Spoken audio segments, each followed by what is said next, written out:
Pas di pertengahan pos 1 itu ketemulah sama batu. Batu warna hitam gede banget. Tiba-tiba ada sosok di belakang batu itu muncul. Datanglah si mbah-mbah pakai tongkat, pakai belangkon hitam. Dia bilang gini, "Nduk, ojo lewat neng kene. Jurang. Mati kamu lewat neng kene." aku kayak, ya, kamu kenapa? Gak respon. Pas aku buka, yang jaketnya yang ketutup sama hidung, aku buka, dia udah berurat semuanya. Urat ungu biru ada kayak zombie kayak gitu. Dia lagi keadaan tidur langsung bangun lagi. Matanya merah lihat, terus gini, liatin aja kayak gitu. Kamu kenapa? Baca doa istighfar. Astagfirullahaladzim. Gitu. Iya. Suaranya gitu. Astagfirullahaladzim. Aku mau mati aja di sini. Ya udah kita mati bareng-bareng. Aku bilang gitu. Dia bilang ini, "Mbak, tasmu buka, simpen di pohon itu yang kecil itu, biar kasih tanda ke orang-orang kalau kita misalkan mati di sini."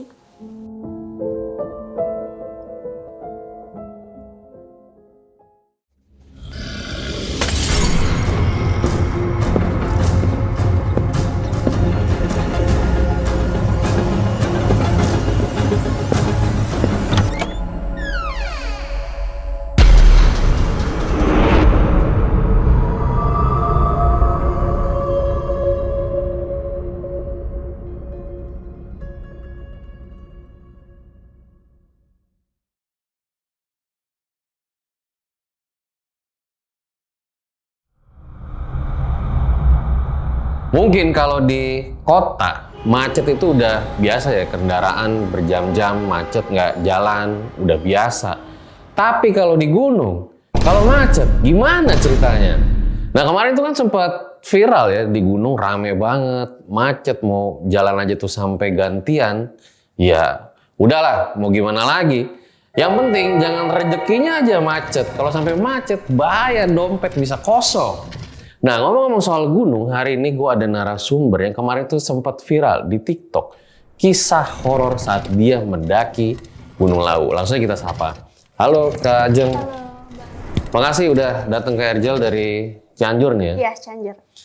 Kemarin kan sempat viral videonya ya. Nah ini kita tonton dulu ya, Paralang sama Erjel Satsat videonya.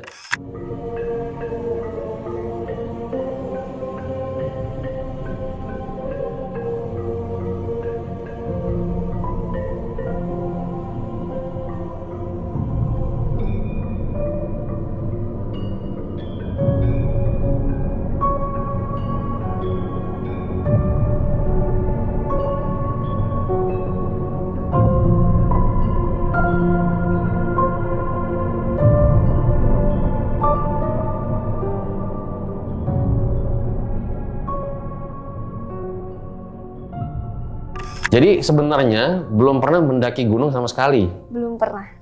Kenapa kok milihnya Gunung Lawu pada saat itu? Karena dari direkomendasiin sama ponakan aku yang namanya Dea.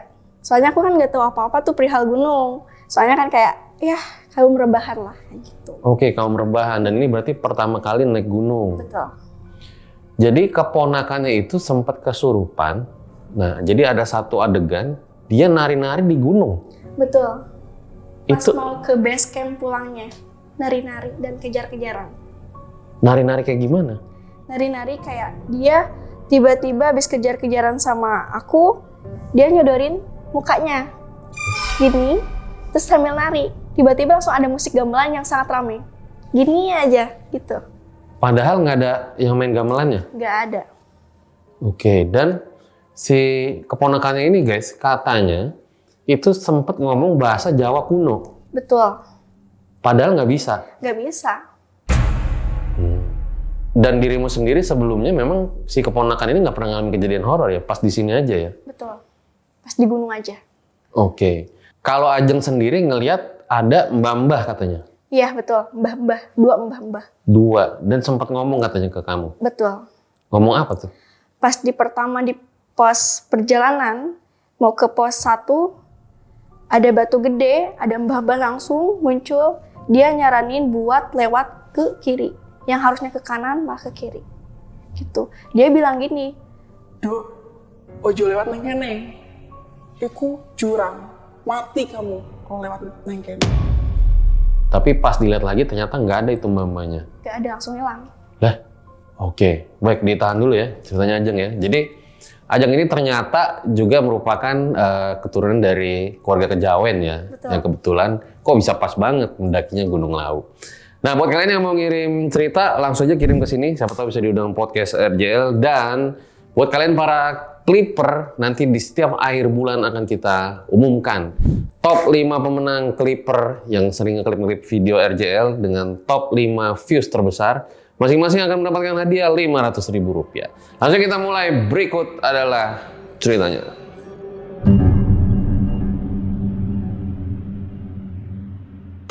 Guys, jangan skip dulu nih, karena ada info penting.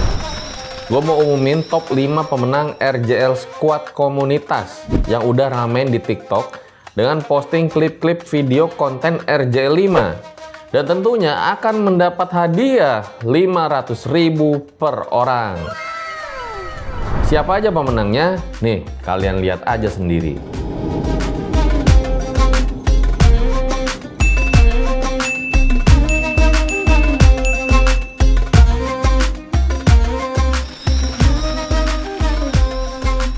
Nah itu dia guys, top 5 pemenang RJ5 Squad periode Januari sampai Maret 2026 dengan akumulasi penonton terbanyak.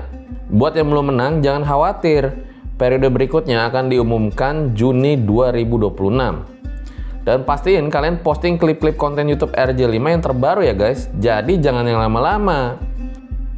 Semangat, siapa tahu nih next kalian adalah pemenangnya.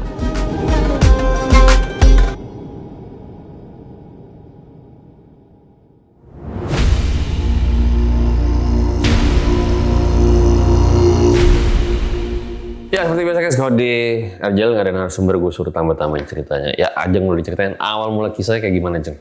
Oke, ceritanya aku biasanya tiap tahun tuh suka liburan ke rumah nenek yang di Magetan, Jawa Timur. Biasanya sama keluarga, tapi kemarin aku liburannya sendiri. Sendirian, naik keretaan dari stasiun Bandung ke Madiun.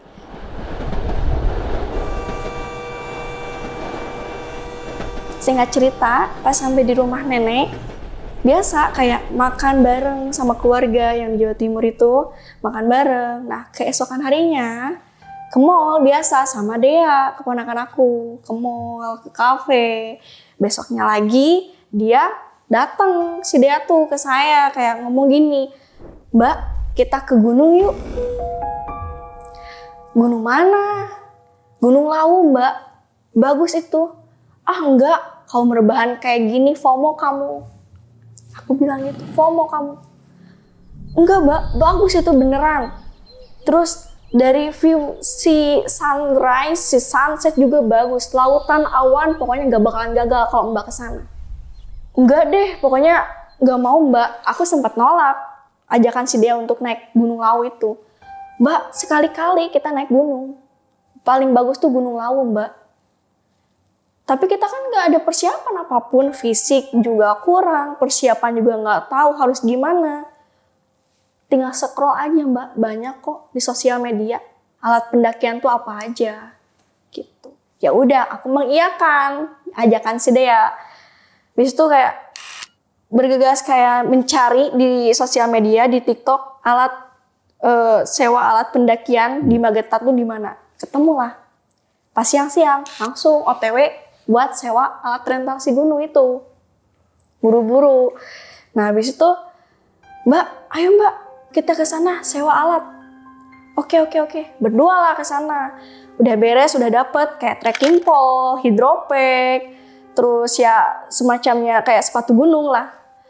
Udah semua, sama logistiknya juga beli di Alfamart. Habis itu di rumah udah persiapan, pas malamnya berangkat. Sekitar jam 11 malam. Berarti langsung nih ya? Langsung. Karena dadakan dan modal FOMO aja.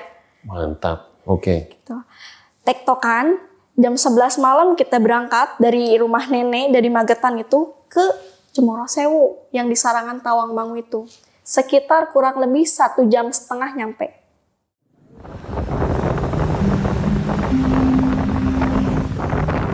Pas gitu kita di perjalanan biasa minta izin juga kan sebelum ke gunung tuh dibolehin lah. Tapi nenek kayak khawatir takut kenapa-napa. Dia langsung bilang gini, tenang. Nanti juga di gunung bakalan banyak orang kok, bukan kita berdua aja. Oke lah di situ diizinin lanjut perjalanan. Singkat cerita pas di perjalanan, pas di tempatnya Sarangan, Tawangmangu yang kanan kirinya tuh alas hutan semua, penerangan pun gak ada, transportasi kayak gitu gak ada semua, kayak emang bener-bener sendiri aja. Aku sama ponakan aku si Dea itu naik motor berduaan, Dea yang nyupir, aku yang dibonceng, berduaan kayak gitu di jalan. Pas pertengahan jalan di Sarangan itu gelap gulita, gerimis.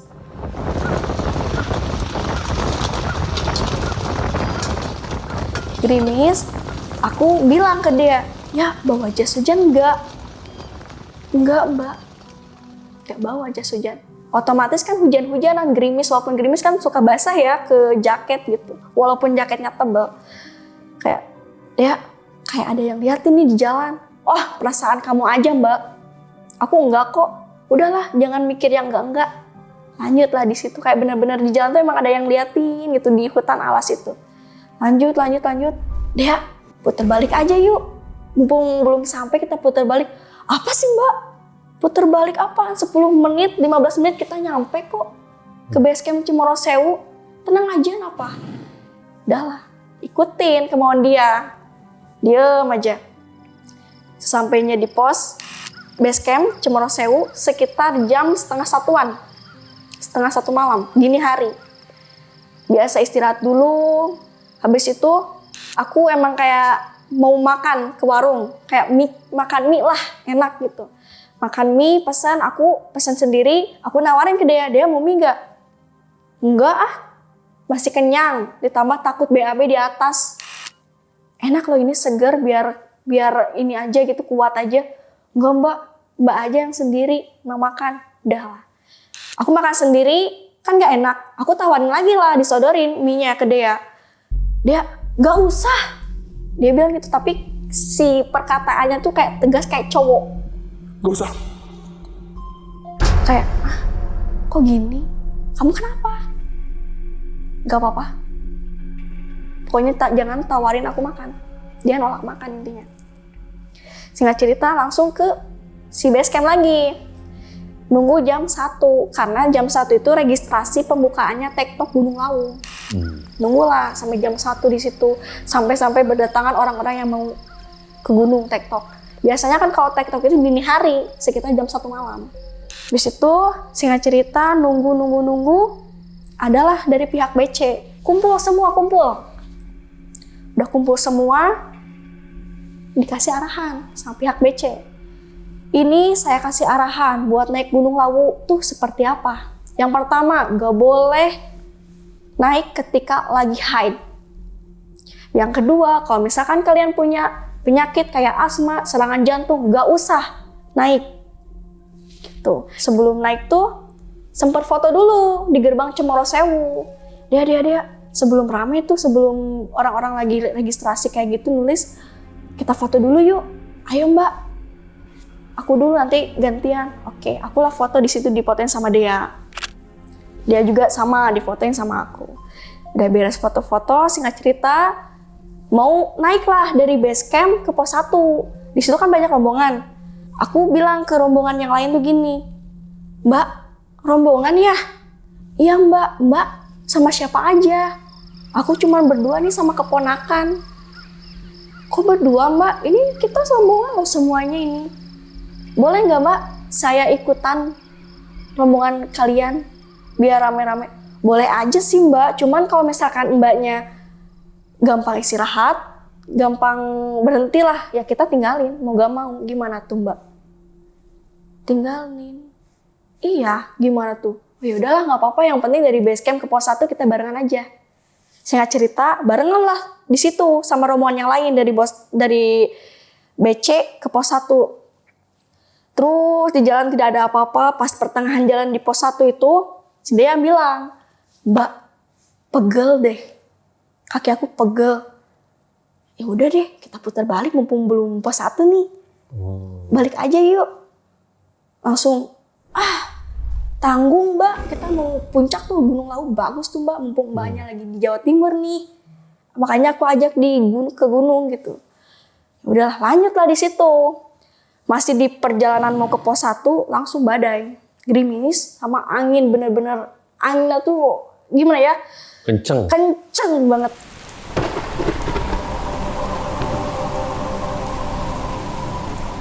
Kabut juga ada banyak. Lanjut, gampang istirahat. Yang rombongan bilang gini, mbak saya duluan. Duluan semua, aku berdua sama si Dea.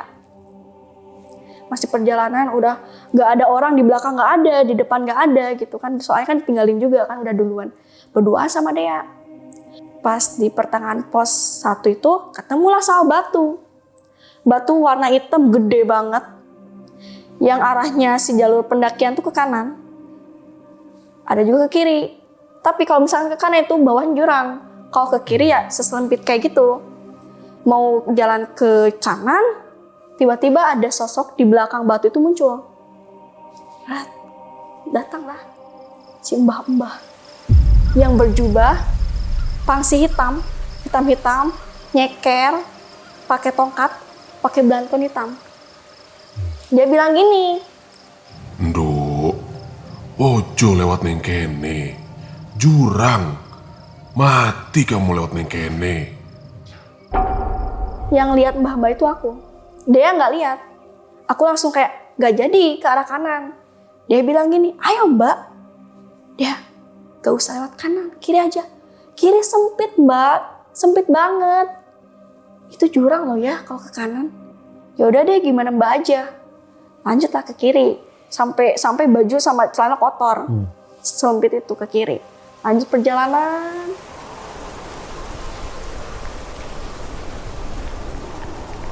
Pas di pos 1, nyampe di pos 1, istirahat. Ketemu sama yang rombongan tadi. Mbak, kenapa lama?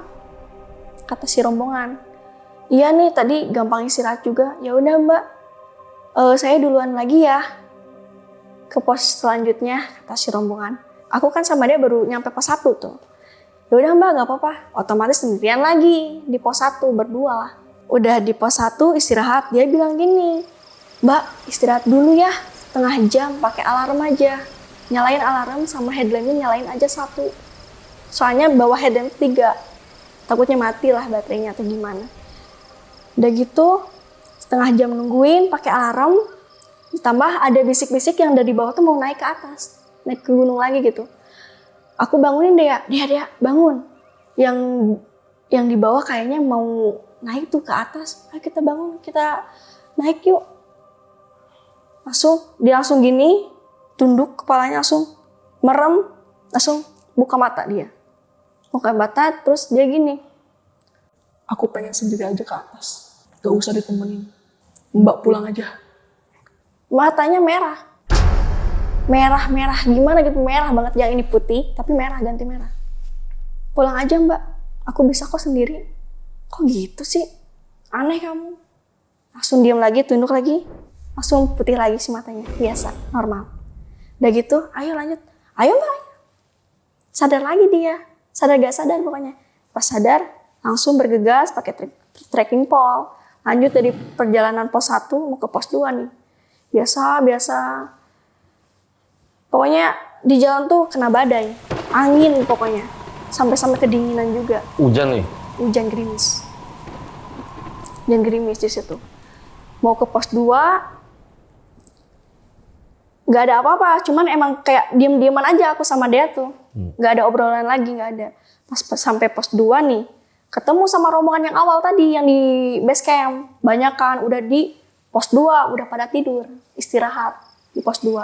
Aku nyampe, ketemu sama si mbak-mbak. Mbak, lama banget. Iya nih, tadi istirahat di pos 1, setengah jam. Oh, pantesan. Kita udah dari tadi mbak, istirahat di pos 2 ini. Ya udah, saya juga mau istirahat di sini mbak, ikutan. Langsung aku kayak permisi. Mas, mbak, permisi. Aku mau numpang tidur juga di sini. Mau ikutan bareng? Oh boleh. Welcome lah intinya. Udah gitu istirahat lah di pos 2. Dia tidur kayak, Mbak aku mau tidur. Tidur lagi soalnya ngantuk banget. Mbak juga tidur dong, kasihan gak tidur-tidur tadi nemenin aku di pos 1. Gak apa-apa nggak, Mbak nggak ngantuk. Ya udah tidurlah dia. Yang lain juga udah tidur istirahat. Ada satu orang rombongan cewek yang nggak tidur, aku juga nggak tidur. Kayak, Mbak, boleh nggak minta tolong saya? Kenapa Mbak? Aku mau kencing. Oh yaudah ayo, dianterin lah sama si cewek itu. Dianterin, pas mau ke WC digembok semua. Belum buka, digembok semua si bilik WC itu. Sama warung-warung pun belum buka.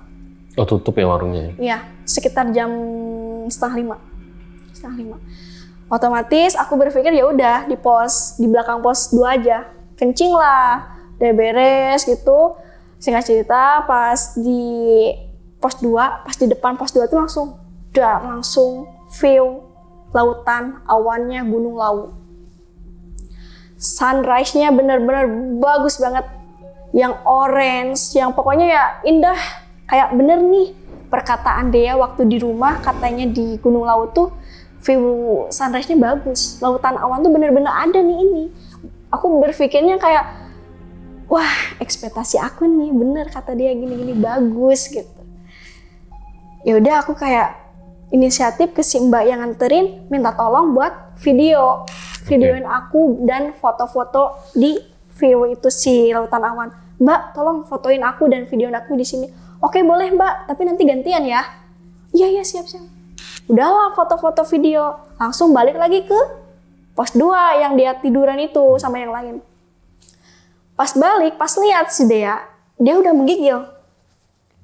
Sebadan-badan udah menggigil banget. Aku samperin, aku kayak, ya kamu kenapa? Gak respon sama sekali. Pas aku minta bantuan ke orang, Mbak ini kenapa ya? Gak tahu kayaknya dingin tuh pakai ini aja, pakai jaketnya yang tebel aja Mbak, gini. Pas aku buka, yang jaketnya yang ketutup sama hidung, aku buka, dia udah berurat semuanya. Urat ungu biru ada kayak zombie kayak gitu.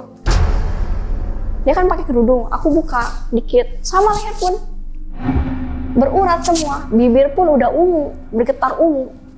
Langsung kayak aku minta pertolongan lah ke si rombongan itu kayak, Mas, Mbak, tolongin saya. Kenapa? Dari asalnya mereka lagi pada tidur, kebangun lah. Kenapa? Ini kayaknya ponakan aku hipo deh. Masa? Langsung dilihat lah sama orang-orang rombongan itu kayak, wah ini bener hipo. Mbak, bawa blanket gak? Bawa cuma 1 tapi, oh ini ada saya. Langsung dikasih lah sama rombongan kayak blanket semuanya ada. Dipasang lah, aku buka bajunya, dimasukin si blanket ke badannya dia biar nempel, biar anget. Terus ditutup lagi dari atas gitu. Ketutup semua, tetap menggigil. Langsung aku kayak minta bantuan, Mbak, Mas, tolong doain, kita baca-baca sebisanya aja. Langsung berdoa semuanya. Langsung dia terbangun. Dari keadaan dia lagi tidur, terbangun gini, langsung melotot, merah. Gini, senyum kayak gini. Matanya merah, berurat semuanya ke sini, kayak zombie aja. Otomatis si rombongan lain pada takut lah. Loh, hipo kok kayak gini? Matanya merah, full merah. Kok berurat juga ya, kenapa tuh? Wah, ada yang bilang juga, kesurupan itu Mbak. Wah ngaco, kamu jangan bilang gitu, kasihan Mbaknya takut apa gimana. Langsung aku bingung, pokoknya khawatir juga, takut kenapa-napa gitu deh ya. Ya udahlah, udah jam 5 juga, Mbak, Mas, boleh nggak kita barengan sholat subuh? Walaupun nggak ada air, kita tayamum aja. Boleh Mbak, boleh.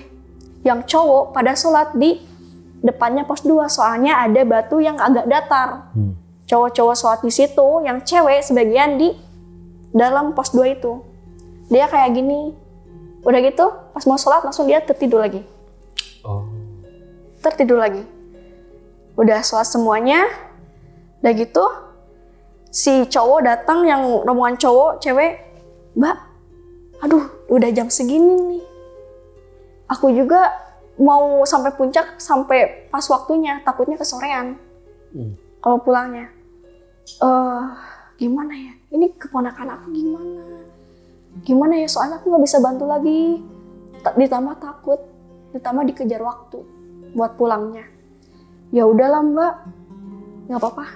Aku berdua aja di sini sama ponakan aku. Rombongan itu pergi langsung, lanjut perjalanan ke puncak. Otomatis di pos 2 aku cuman berduaan sama si ponakan aku, si Dea. Berduaan. Dia lagi keadaan tidur langsung bangun lagi. Langsung lirik kanan kiri, blanket dibuang sama dia. Dibuang. Matanya merah lihat, terus gini liatin aja kayak gitu. Kamu kenapa? Baca doa istighfar. Astagfirullahaladzim. Gitu. Iya. Suaranya gitu. Sambil ketawa gitu. Sambil ketawa.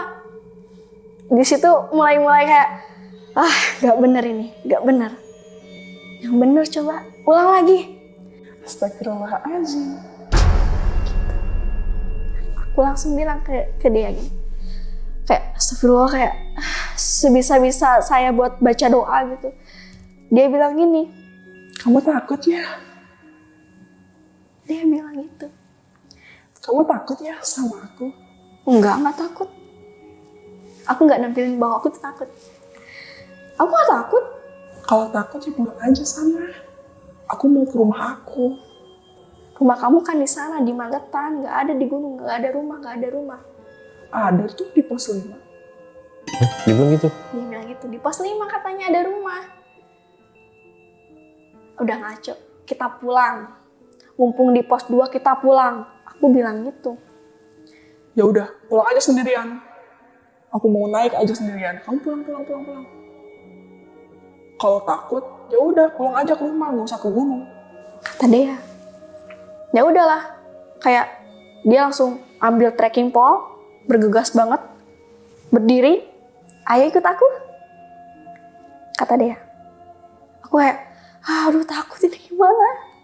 Gimana ini mau pulang pun aku mau minta tolong ke siapa? Nggak ada orang. Mau gak mau ya udah. Aku ikutin kemauannya Dea. Masa aku ninggalin Dea naik sendirian terus aku pulang sendirian, nggak mungkin. Ya udah, ayo ikutin aku. Ya, aku ikutin Dea di depan. Dari pos 2 mau ke pos 3 itu si terjalnya tuh berbatuan tangga miring. Miring tuh. Dia ambil trekking pole, ayo lari dia ke atas. Padahal si terjalan tuh miring banget, berbatuan gitu. Aku kan heran kayak, dia pelan-pelan nanti jatuh. Ya udah pulang sana. Ini bukan tempat kamu. Kata dia gitu. Bukan tempat kamu. Habis gitu, dia makin lari kan capek. Dia kayak nggak ngerasa capek aja. Aku bawa trekking pole, aku pukul pantatnya dia. Dia langsung balik badan. Kenapa? Gak suka. Capek ya? Pulang sana. Aku langsung pegang tangan dia, langsung ayo barengan aja, gak usah lari-lari. Iya, langsung sadar gak sadar dia biasa mulai memudar tuh si mata merahnya. Ya udah, lanjutlah perjalanan dari pos 2 nih. Dari pos 2 mau ke pos 3. Nyampelah pos 3, di mana pos 3 itu aku nemu sesajen. Yang masih baru, yang masih anget. Yang kayak aku lihatnya buah-buahan, rokok, kopi, sama beras yang warna kuning itu. Beras warna kuning? Iya, beras kuning itu. Aku liatin, dia langsung kayak gini nunjuk. Aku lapar mau makan. Dia nunjuk ke sesajen. Aku lapar mbak, mau makan. Ini loh ada bungkus nasi. Makan yuk. Enggak. Bukan makanan aku itu. Ini loh makanan aku. Nunjuk ke sesajen. Kau mau? Kata dia gitu. Enggak. Udahlah. Ayo lanjut jalan. Lanjut jalan di situ. Sedia. Ayo lanjut jalan. Dari pos 3 tuh. Dari pos 3 terus ke pos 4 gak ada apa-apa. Cuma kayak ya udahlah kayak diem-dieman. Pas pos 4 bener-bener tuh yang pos 4 itu di mana Si pos 4 itu yang viral. Viralnya kenapa? Karena si terjalnya benar-benar batu tebing. Kita mau ke pos 4 pun harus merangkak. Karena batu-batu gede yang sangat tajam. Mau ke kanan, mau ke kiri, ke belakang pun jurang. Kalau kita kepleset dari batu itu kita meninggal. Terguling pun kita ya udah mati. Dea dengan jiwanya Dea, bukan dia lari dengan kayak nggak gini, nggak merangkak, nggak kayak orang-orang. Ya udah pakai trekking ball gini, kayak senior, pendaki senior gini-gini, nggak ngerasa capek, nggak, kayak bersemangat aja. Aneh. Bisa nggak? Kata Dea. Bisa nggak? Aku nggak bisa naik. Ada orang lah di atas, kayak emang udah di atas banget. Mbak bisa naik nggak? Jangan lewat situ. Aku bantu ya. Dibantulah sama emas-emas. Dodongin tangan ke aku. Ayo sini, Mas bantu. Dibantu sama Mas. Si Dea udah di atas. Nah diem aja liatin. Aku lagi merangkak. Pas di pos 4, nyampe lah di tulisan pos 4 itu. Yang ada tulisan awas curam. Istirahat di pos 4. Istirahat di pos 4. Aku kasih dia minum. Dia minum dulu, haus. Iya mbak, minum sedikit, pas udah diminum, muntah. Muntah-muntah, banyak. Sampai keluar si kuning-kuning yang pahit-pahitnya juga udah keluar. Lemes banget. Udah mulai muncul merah-merah lagi si matanya. Dari keadaan berdiri, langsung pingsan. Pingsan. Kok pingsan? Pingsan dia. Dia bangun. Nggak bangun-bangun. Aku tungguin 10 menitan. Nggak bangun-bangun dia. Di pos 4. Aku sadarin, terus baca-baca doa sebisa mungkin. Habis itu, bangun. Melotot langsung. Langsung gini, lihat lagi. Warnanya merah lagi. Matanya tuh. Ayo, bentar lagi rumah aku tuh di pos 5. Langsung berdiri lah dia.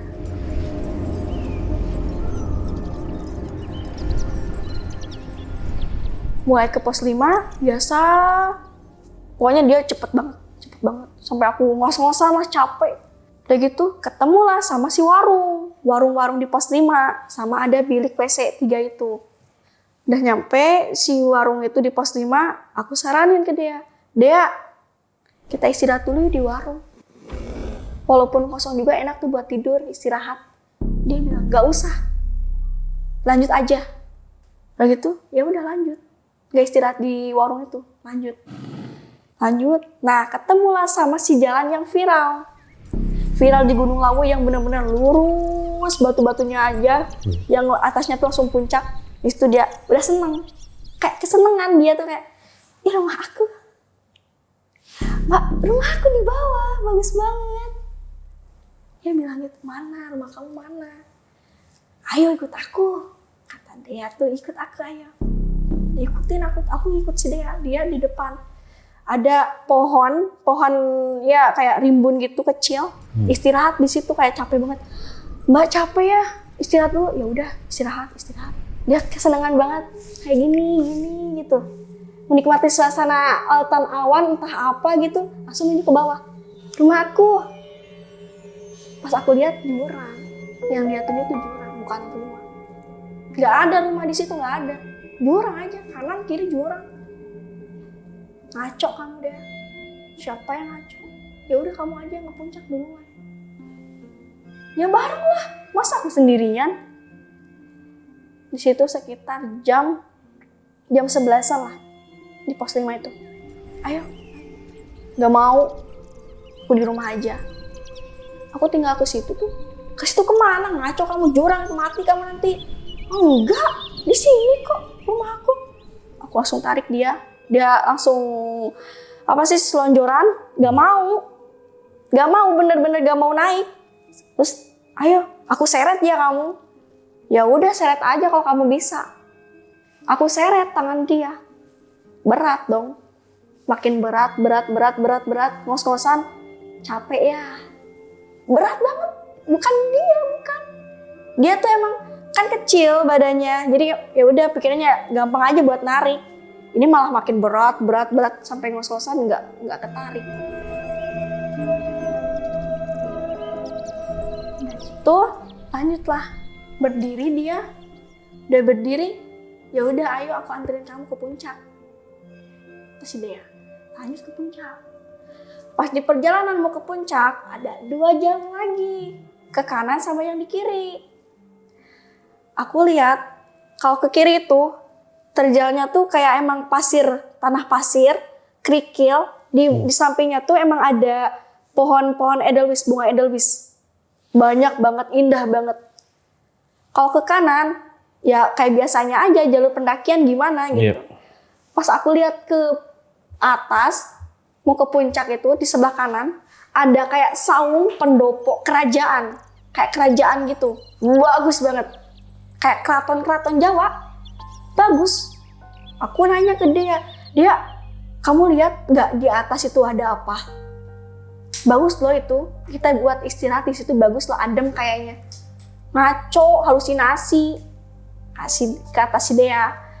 Bukan, nggak ada mbak, nggak ada tuh kayak pendopo gitu, nggak ada, saung-saung nggak ada, itu pohon. Oh ya udah, aku berpikirnya udah halusinasi mungkin karena kecapean juga. Emang nggak ada bener? Kalau aku lihat ada, cuman si Dea lihat nggak ada, tapi aku lihat ada, jelas di atas. Nah udah gitu mau ke jalur ke kanan kan, karena terpikat karena si saung yang mewah itu buat istirahat di situ bagus. Mau ngelangkah ada sosok lah tiba-tiba datang, mbah-mbah yang berbaju jubah koko pangsi kayak gitu, putih-putih, nyeker pakai tongkat, pakai belangkon. Dia bilang gini, Nduk, ojo lewat neng kene. Kalau kamu lewat sini, tersesat kamu. disuruh putar balik. Pas aku mau ke kanan, dia juga mau ke kanan, gak jadi kan. Dia bilang gini, mbak kok gak jadi? Gak usah, kita ke kiri aja. Ah pasti licin, jatuh itu ke sana. Enggak, aman. Ke kiri lah, ke jalur kiri yang ada bunga edelweiss itu. Lanjut, dia udah mulai kecapean tuh. Mbak capek, tolongin, kata dia. Tolong pegangin, takutnya jatuh apa gimana. Sama aku dipegang, capek kan, ditambah keringat juga. Langsung aku lepas, dia mati jatuh, terguling ke bawah. Untungnya ada penyangga kayak semacam batu dan tanah-tanah gitu, ketahan. Untungnya, kalau misalkan nggak ada gitu ya udah ke bawah. Terus sekitar jaraknya ya 3 atau 4 meteran lah ke dia itu. Aku buru-buru langsung turun lagi pakai trekking pole, ambil ini, pegang sama dia, bangun lagi. Lanjutlah ke puncak, udah rame lah di puncak tuh. Dia, itu tuh ada tugunya Hargodumi lah, Lawu. Aku nangisnya karena bener-bener capek campur aduk rasanya lah. Kayak seneng banget, tambah khawatir juga iya. Campur aduk pokoknya. Terus aku pulang ke pos 5 aja, aku gak mau ke puncak. Keke banget dia pengen balik lagi ke pos 5 itu, ke rumahnya. Habis itu ketemulah sama rombongan. Kata rombongan gini, Mbak, jam segini baru nyampe puncak. Sebentar loh istirahatnya, kita dari tadi loh Mbak. Iya kan banyak istirahatnya ini sama ponakan aku, capek, ditambah kan pemula Mbak. Oh iya juga ya, semangat Mbak. Yang penting hati-hati, selamat gitu. Ya gitu, masih keadaan berdiri nih banyak orang. Dia lagi berdiri langsung pingsan. Pingsan lagi, pas ada tubuhnya itu pingsan. Otomatis yang orang lain itu bantu langsung. Kenapa? Dingin lagi. Dikasih minyak kayu putih lah sama si emas-emas, gak tau siapa. Pakai diginiin sama si emasnya. Terus dia langsung buka mata, lirik kanan, kiri, tengah, atas, bawah gitu. Dipegang si kayu putihnya, dilempar ke mukanya si emas yang ngasih. Gak usah. Langsung pada heran semua, udah gak bener. Mbak hati-hati Mbak. Maaf ya udah ninggalin Mbak dari pos 1 ini. Ya gak apa-apa. Udah, langsung aku kasih kayak semacam permen jahe sama gula merah ke dia itu. Biar staminanya kumpul lagi. Udah gitu, aku diajak sama foto-foto sama rombongan lain. Mbak, sini kita foto dulu. Aku ngajak dia, udah mulai sadar tuh dia. Enggak mbak aja duluan yang foto. Ya udah, foto lah di situ. Aku sama rombongan yang lain foto cekrek sama dia udah beres, sama yang lain juga udah beres foto. Rombongan yang lain bilang gini, Mbak, barengan aja yuk turunnya, kasihan. Ayo. Langsung pulang lah, arah pulang dari puncak tuh. Itu sempat foto berdua sama Dea? Iya. Boleh lihat nggak fotonya? Boleh.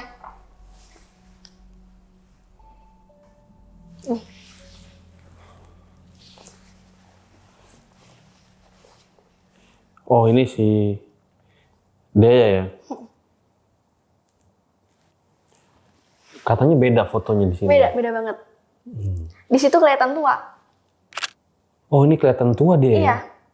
Padahal aslinya keponakan. nggak seperti itu. Padahal keponakan. Iya. Iya ya. Sudah di puncak nih, udah foto-foto barengan sama yang lain rombongan buat turun. Udah turun gitu, barengan. Di pos 5, nyampe pos 5 itu, dia bilang capek. Mbak, capek, pengen istirahat lagi di sini. Ya udah istirahat. Otomatis si rombongan bilang ini, Mbak, kok udah istirahat lagi sih? Kita baru turun loh ini. Ya udah Mbak, duluan aja. Kita nggak apa-apa kok berdua di sini. Beneran Mbak, nggak apa-apa, dari tadi tinggalin mulu nih. Nggak apa-apa. Ya udah, tinggalin lah sama rombongan itu. Jadi berdua lagi Di pos 5 lagi. Tempatnya katanya dia rumah itu. Udah gitu, istirahat. Mbak, ikut sana, rombongan sana. Aku di sini aja. Aku nggak mau pulang. Ngaco, ayo udah pulang. Aku tarik dia pulang.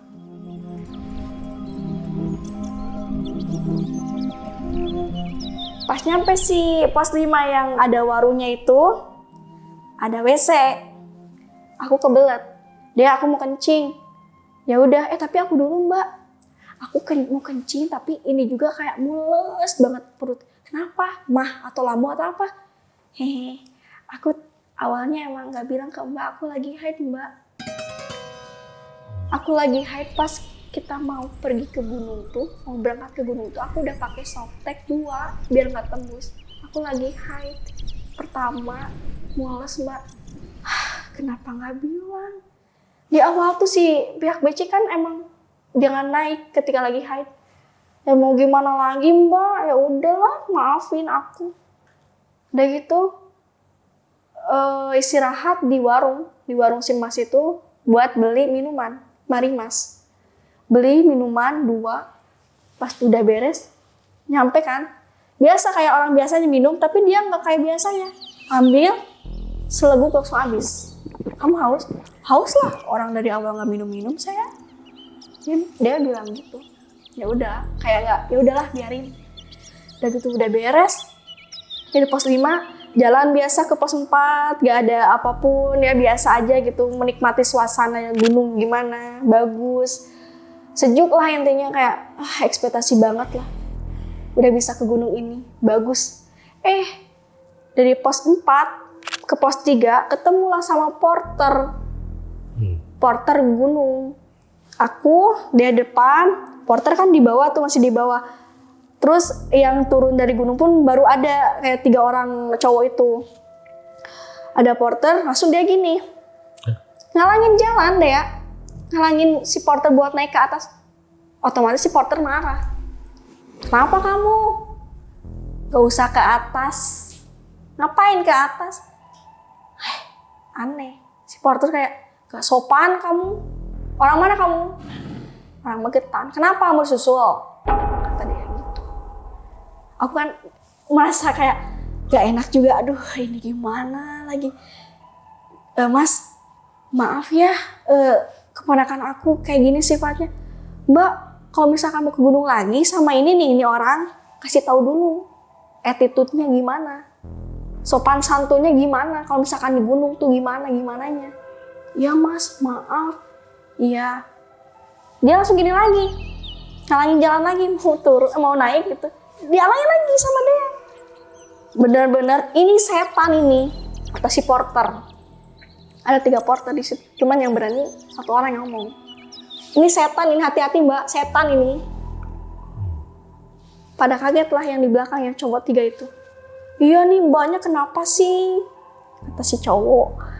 Pokoknya saya gak mau lihat kamu, ya siapa namanya? Dea, kalau misalkan saya ketemu KTP-nya Dea orang Magetan, gak boleh naik ke Gunung Lawu lagi. Saya blacklist kamu. Gak usah naik. Bodoh amat. Langsung dia kayak udah diem. Mas, maaf ya mas. Iya gak apa-apa mbak. Ya, gak apa-apa. Naiklah, terus ada si cowok yang bertiga langsung, Mbak, saya duluan ya, duluan lah, otomatis berdua lagi kan. Aku nggak nyadarin si Dea nggak usah kayak gitu. Kalau misalnya ketemu orang ya sapa baik aja, nggak usah kayak gitu. Apa sih kamu? Ya udah, lanjut lagi dari perjalanan pos 3 ke pos 2. Nyampe pos 2, yang istirahat itu yang ada sunrise-nya, istirahat, udah mulai ngantuk lah aku tuh. Ngantuk banget di situ. Kayak, Dea aku mau istirahat. Ya udah mbak istirahat aja di pos 2. Istirahatlah di pos 2. Sekitar jam 3 sorean. Istirahat, mulai buka tuh warung. Buka juga tuh kayak di bawah tuh yang WC-WC udah mulai buka. Yang asalnya digembok. Istirahat, ketiduran. Aku sama dia ketiduran. Dibangunin lah sama si pihak si warung. Mbak bangun mbak. Udah jam 4 mbak. Hah? Langsung bangun lah di situ berdua ya. Hah, dia bangun dia. Kenapa mbak? Kesorean kita pulangnya. Oh iya langsung lah bergegas kita pulang dari pos 2. Aku kayak berterima kasih lah ke mas warungnya itu kayak, Mas, makasih sudah bangunin saya. Kalau misalkan nggak dibangun ya nggak tahu tuh kayaknya sampai malam nih. Oh iya nggak apa-apa. Kali-kali pakai alarm atau gimana ya? Oh iya mas ya. Ya udah gitu langsung lah dari pos 2 ke pos 1. Singkat ceritanya gitu. Ke pos 1, pas pertengahan pos 1 naik turun bukit, ketemulah kayak petanda jalan yang kain warna putih terus bawahnya pakai warna stabilo kuning, petanda jalan gitu. Biasa ikutin. Terus aku lihat semangka, bekas semangka gigitan semangka di bawah sama snack yang udah nggak ada. Kayak, kok ini balik lagi ke sini? Kita diputerin ternyata. Diputerin 2 kali. Ketemu lagi. Aku kayak, ya udah jangan bilang ke Dea. Dea malah gini balik badan. Mbak, kita disesatin ya? Kok kita ketemu lagi sama pohon ini? Sama semangka sama ini? Disesatin. 2 kali disesatin, puter. Sekali puteran ada 15-20 menitan. Itu kayak, udah mulai capek. Dia udah gini, udah lelah banget. Terus dia bilang gini, Mbak, aku mau mati aja di sini. Kamu jangan sompral kayak gitu di gunung. Orang capek kok mbak. Aku pokoknya nggak mau balik, aku nggak bisa balik. Kaki aku udah kayak gemeter banget mbak. Aku mau mati aja di sini. Ya udah kita mati bareng-bareng. Aku bilang gitu. Saking emosinya, saking udah nggak sabar ke dia, udah nggak tahan lah intinya. Kayak, ya udah kita mati berdua aja di sini. Ya mbak kita mati aja di sini. Stok minum pun setengah botol lagi. Setengah botol. Jauh itu mau ke BC juga.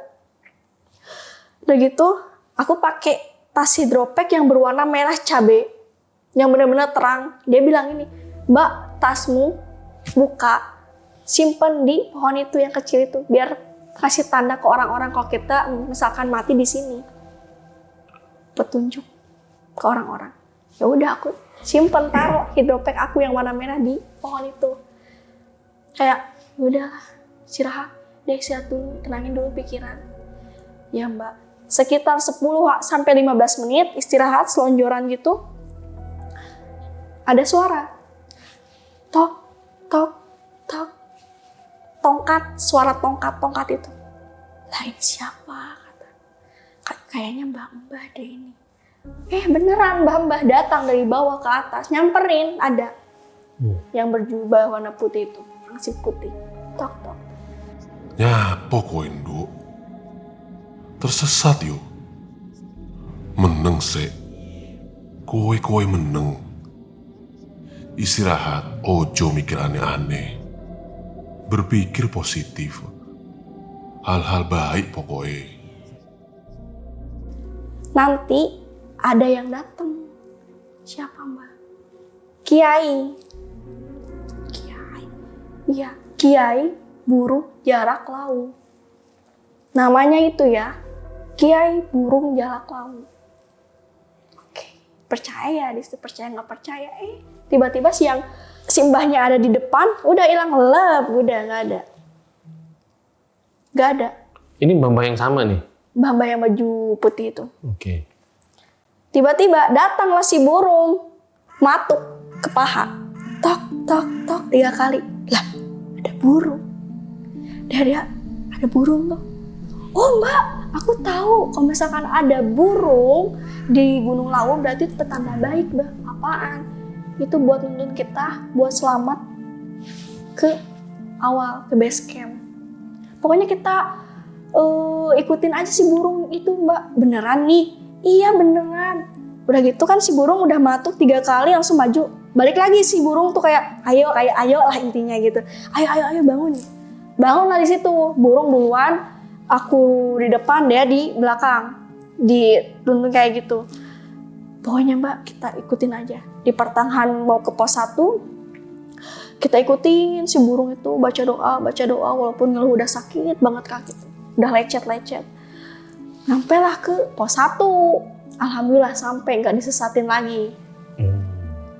Istirahatlah di pos 1 itu. Nggak ada siapa-siapa, udah mulai gelap, gulita udah gelap. Soalnya kanan kiri itu bener-bener alas hutan. Udah gerimis juga, kabut udah turun, angin kenceng. Udahlah.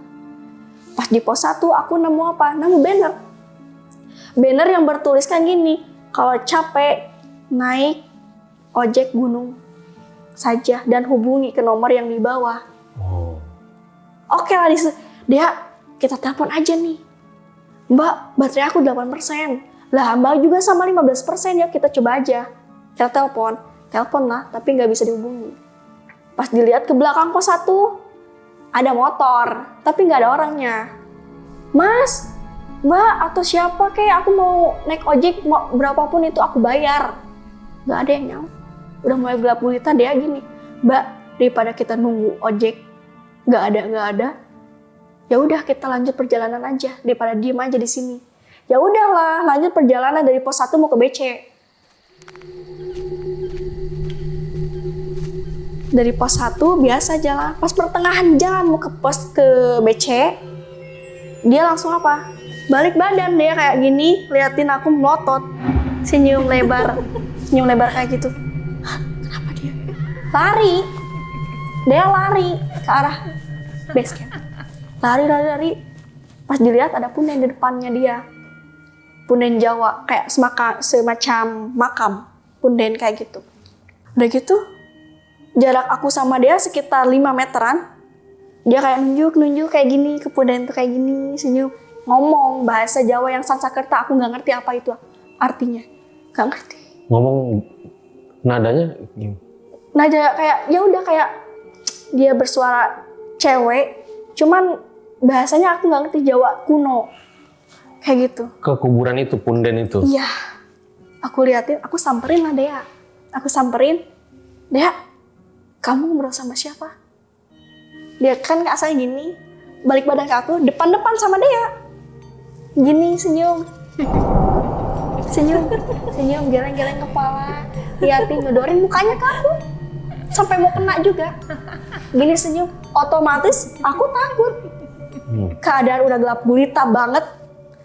Aduh, kok dia kayak gini? Matanya udah mulai merah banget. Udah mulai, kayak zombie lagi lah, kayak yang di awal. Udah gitu, aku langsung lari ke arah pos 1 lagi. Dikejar sama dia. Lari, pas di belakang lihat ke belakang kok masih ada dia, lari lagi. Pas nyampe pos 1 lagi, pas aku balik badan nggak ada. Dia aja nggak ada. Aku kayak, loh kok nggak ada? Kemana ini? Pas dilihat, aduh gawat ini. Aku susul lagi, terbalik lagi mau ke arah base camp. Ternyata dia ada di punden lagi. Yang punden awal itu.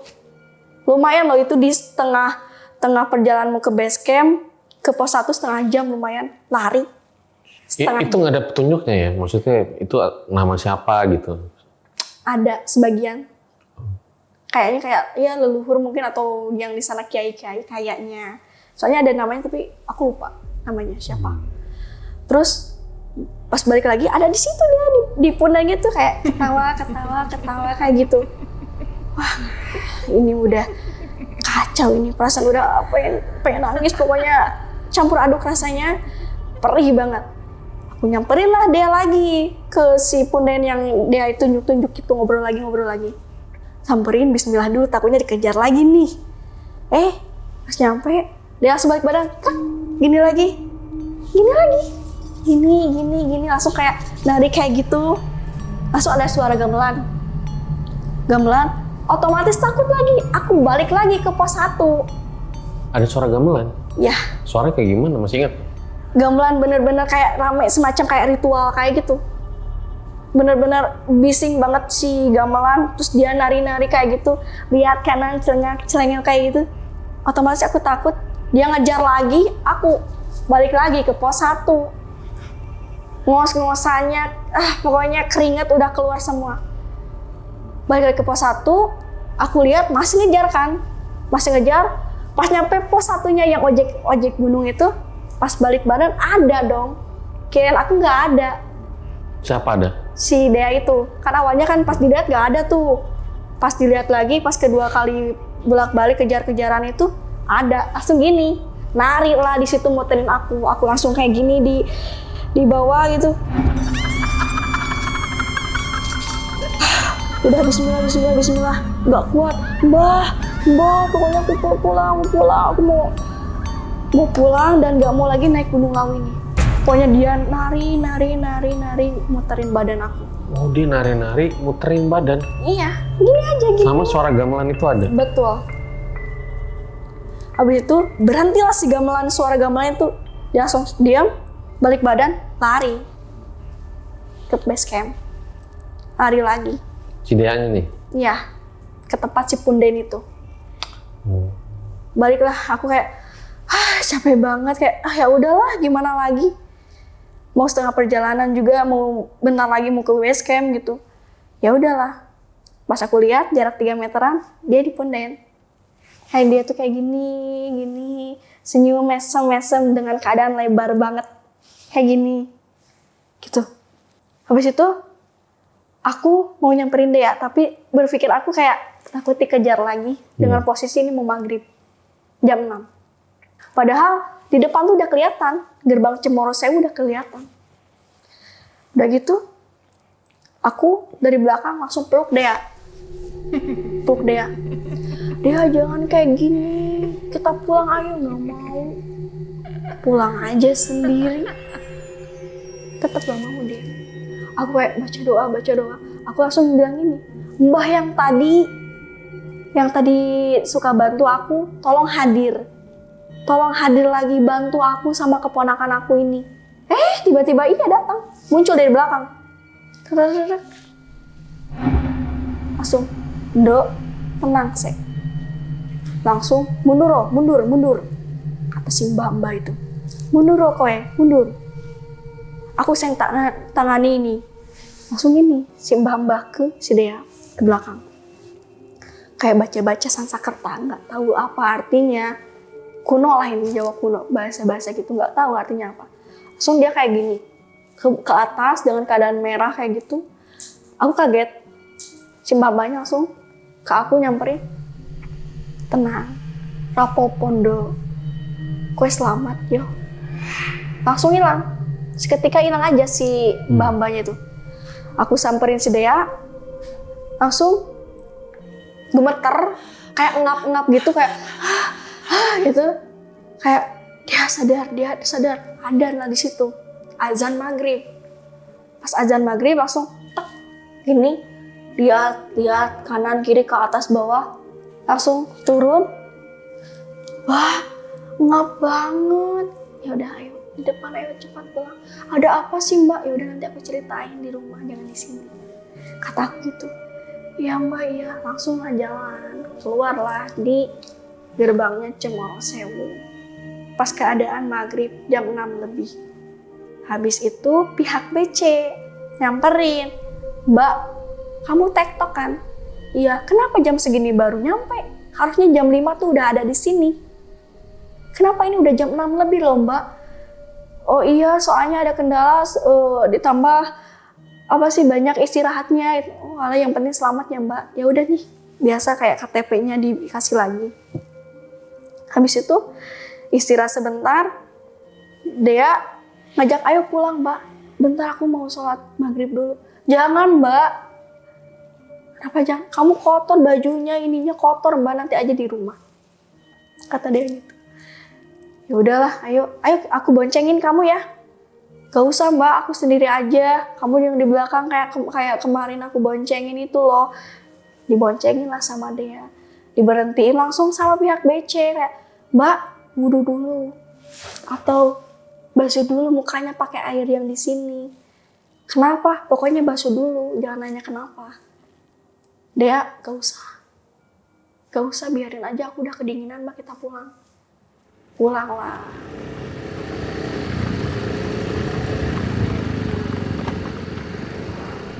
Nyampe rumah sekitar jam setengah 11 malam. Sudah sampai rumah, disambut sama keluarga banyak, sama nenek, om, tante, semuanya ada. Dengan keadaan khawatir menyambutnya kayak nangis. Kamu gak ada kabar sama sekali, kenapa ini, kenapa, ada apa? Nangis semuanya. Dimarahin, Dea dimarahin. Langsung dia, udahlah, berisik. Gak usah tanya-tanya dulu. Istirahatlah. Pas paginya, bangun-bangun udah kayak robot aku.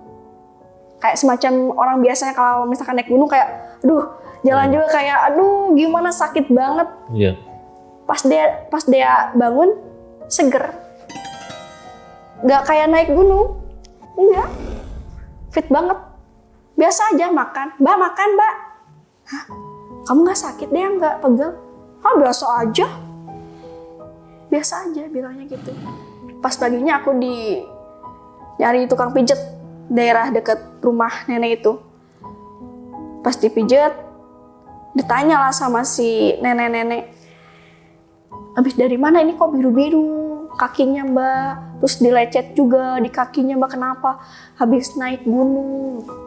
Sama siapa? Sama Dea. Orang mana? Orang ini.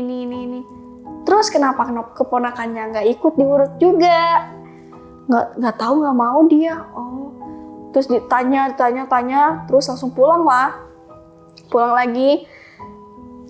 Kata si mbahnya itu gini, kayaknya orang bisa juga. Nanti kamu kalau misalkan ketemu sama Dea itu, kamu ambil air wudhu, basuh ke mukanya Dea. Langsung pulang, pas nyampe rumah tuh dia kadang lagi makan, lagi ngemil lah. Si Dea nih? Dea, di kursi kayak gini udah gitu. Nyamper, pas gitu aku ambil air wudhu, usap lah. Lagi makan padahal. Loh, mbak ada apa? Enggak, nggak apa-apa, biar seger aja. Aku bilangnya gitu, nggak ngasih tahu kenapa-kenapanya. Udah, oh iya. Udah gitu, azan duhur siang. Ke kamar, langsung dia bilang gini, mbak aku pegel banget. Kamu baru ngerasain sekarang? Iya mbak, pegel banget. Terus ditambah aku juga nggak ngerasain pulang dari gunung seperti apa. Aku nggak tahu tuh kita pulang kayak gimana. Aku nggak tahu tuh kita ketemu pos 1 atau apa, nggak tahu mbak. Aku nyadarnya udah di base camp aja pas mau pulang. Gimana sih mbak, ada apa sih mbak? Aku ceritain semuanya. Kejadian yang di gunung seperti apa. Kok aku bisa-bisanya nggak inget ya mbak ya, kenapa? Karena kamu kerasukan kali. Kata aku gitu. Jadi si Dea tuh nggak sadar perjalanannya ke gunung itu? Nggak sadar sama sekali. Banyak yang skip bagi dia gitu? Iya. Tapi ada yang dia inget nggak? Cuma di base camp doang. Oh. Di base camp doang. Gak ingat sama sekali. Mau naik turun gak ingat. Nah setelahnya? Nah setelah itu Kan dia udah ngerasa tuh dari duhur itu kayak capek banget pegel. Terus dia kayak, Mbak aku kayak ngerasa gimana ya, kayak orang linglung. Kayak dia sini kayak ngerasa ada orang yang liatin, gini-gini. Langsung lah kayak berobat kayak ya semacam kayak ustadz lah kayak gitu. Diobatin pakai air biasa, kayak air doa-doa kayak gitu dikasih. Besoknya aku pulang ke Cianjur, balik.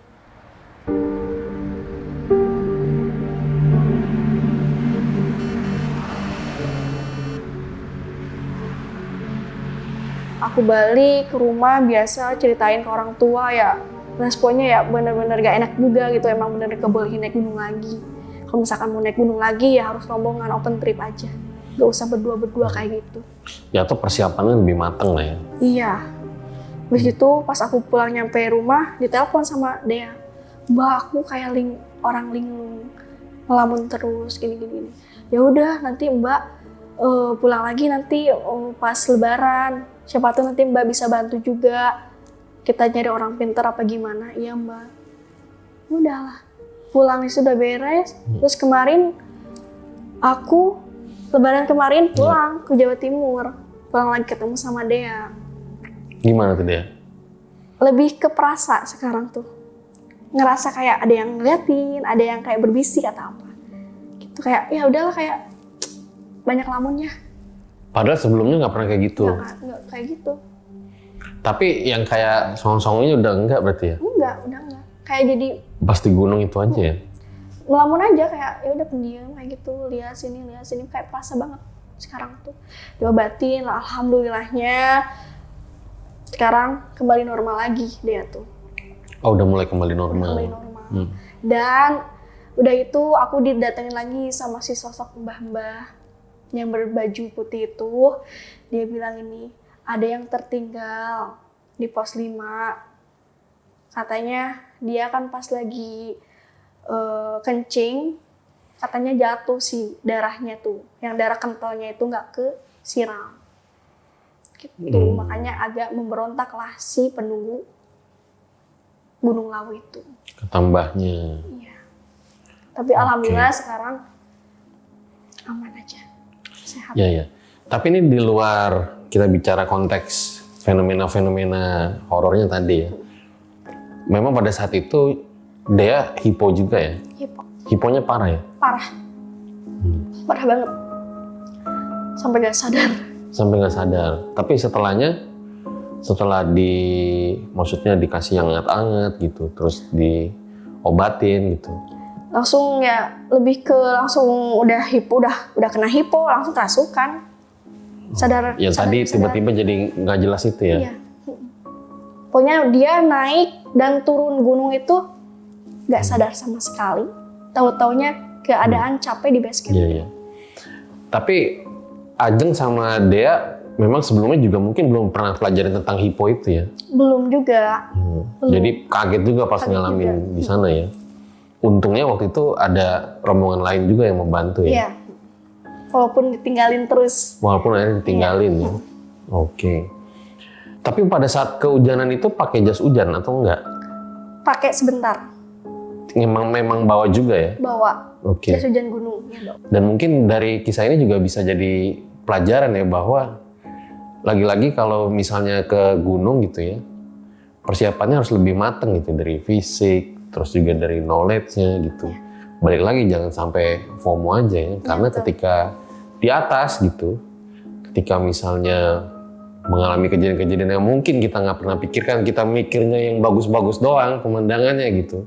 Kita nggak mikirin bisa terjadi segala hal apapun, wah dampaknya bisa bahaya ya. Ini untungnya si Dea-nya, ini mungkin untungnya bisa dibilang untungnya ya ngomong-ngomong gitu doang ya. Coba kalau misalnya terjadi hipo yang sangat parah tuh lebih bahaya lagi. Itu sih ya. Tapi setelah kejadian itu si Dea-nya memang justru nggak ngelihat apapun ya di sana ya. Enggak. Dan nggak sadar gitu ya. Tahu-tahu udah di sini gitu ya. Iya. Justru yang mengalami fenomena-fenomena itu Ajeng gitu ya. Iya. Oke. Nah kalau Ajeng sendiri memang masih suka kayak ini ya, melakukan tradisi-tradisi kejawen gitu ya? Betul. Sesajen kayak gitu. Sama puasa mutih. namanya. Oke, jadi memang keluarga masih memegang tradisi itu. Oke, makasih Ajeng ya sudah datang dan bercerita. Ditunggu naik gunungnya lagi ya. Siap. Itu deh guys, akhir dari episode ini. Ambil baiknya, buang buruknya dengan ada kisah-kisah seperti ini. Jangan malah menjadikan kalian takut, akan tetapi kalian semakin percaya dengan kebesarannya. Dan sekali lagi, kalau misalnya ke gunung, persiapkan secara matang-matang ya. Jangan sampai kejadian yang tidak pernah kalian duga dialamin ketika mendaki gunung. Gue Fajar Ditya, RJ5 undur diri. Ciao.